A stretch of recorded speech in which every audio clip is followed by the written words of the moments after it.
ಯಾಕಂದರೆ ಬರಗಾಲದ ಒಂದು ಛಾಯೆ ಇಡೀ ರಾಜ್ಯದಲ್ಲಿ ಇವತ್ತು ಆವರಿಸಿದೆ.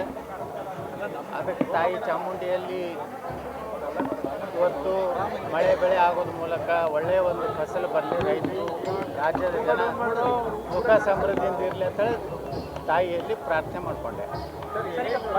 ಒಡೆದ ಮನೆ ಅಂತಲೇ ಹೇಳ್ತಾರಲ್ಲ ಸರ್, ಏನಕ್ಕೆ ಸರ್ ಒಡೆದ ಮನೆ ಮತ್ತು ಅದು ಏನು ನೋಡಿದ್ರಲ್ಲ ಮೊನ್ನೆ ವಿಧಾನ ಪರಿಷತ್ತಿನಲ್ಲಿ ಯಾವ ರೀತಿ ಒಂದು ಅಡ್ಡ ಮತದಾನ ಆಯಿತು.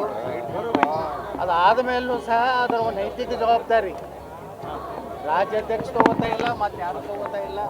ಇದೆಲ್ಲ ನೋಡಿಬಿಟ್ರೆ ಎಲ್ಲ ಇಬ್ಬರು ಹೊಂದಾಣಿಕೆಯಾಗಿ ಕಾಂಗ್ರೆಸ್ ಮತ್ತು BJP ಹೊಂದಾಣಿಕೆಯಾಗಿನೇ ಅಡ್ಡ ಮತದಾನ ಮಾಡಿಸಿರುತ್ತೆ. ಎಲ್ಲರಿಗೂ ಗೊತ್ತಿರುವಂಥ ಸಂಗತಿ. ಇಡೀ ಪಕ್ಷ ಹೊಂದಾಣಿಕೆ ಆಗಿದೆ, ವ್ಯಕ್ತಿಗಳು ಪಕ್ಷ ಕೇಂದ್ರದಲ್ಲಿ ಭಯಂಕರ ಸ್ಟ್ರಾಂಗ್ ಇದೆ.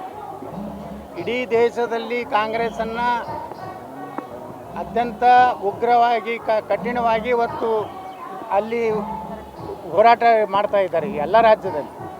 ಅದು ಕರ್ನಾಟಕ BJPಯಲ್ಲಿ ಇವತ್ತು ಹೊಂದಾಣಿಕೆ ರಾಜಕಾರಣದಿಂದ BJP ಕಾರ್ಯಕರ್ತರು, BJP ಕಟ್ಟಿ ಬೆಳೆಸಂಥ ಕರ್ನಾಟಕದ ಏನು ಜನ ಹಿರಿಯರಿದ್ದಾರೆ ಅವರು ಭಾಳ ಇವರ ಒಂದು ಚಟುವಟಿಕೆಗಳು ನೋಡಿದ್ರೆ ಇವತ್ತು ಭಾಳ ಕೆಟ್ಟ ಅನಿಸುವಂಥ ಪರಿಸ್ಥಿತಿ ಕರ್ನಾಟಕದಲ್ಲಿದೆ. ನಿಮ್ಮ ಹೈಕಮಾಂಡಿಗೆ ಗೊತ್ತಿಲ್ವಾ?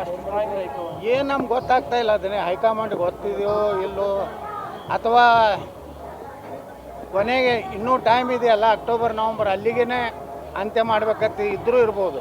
ವೀಕ್ನೆಸ್ ತೋರಿಸ್ತದಲ್ಲ ಹೈಕಮಾಂಡ್? ಇಲ್ಲ, ಹೈಕಮಾಂಡ್ ಏನು ವೀಕ್ ಇಲ್ಲ.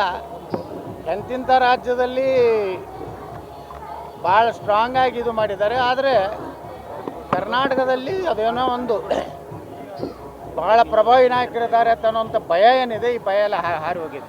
ಈಗ ಬರಗಾಲದ ಬಗ್ಗೆ ಮಾತಾಡ್ತಾ ಇದ್ವಿ, ಆದರೂ ಕೂಡ ಅದ್ದೂರಿಯ ದಸರಾ ಮಾಡಬೇಕು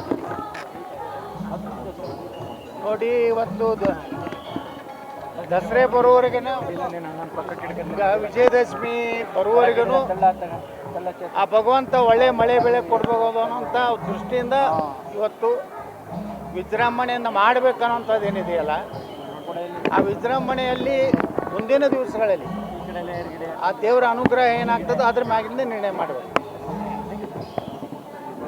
ಓಕೆ ಸರ್, ಥ್ಯಾಂಕ್ ಯು.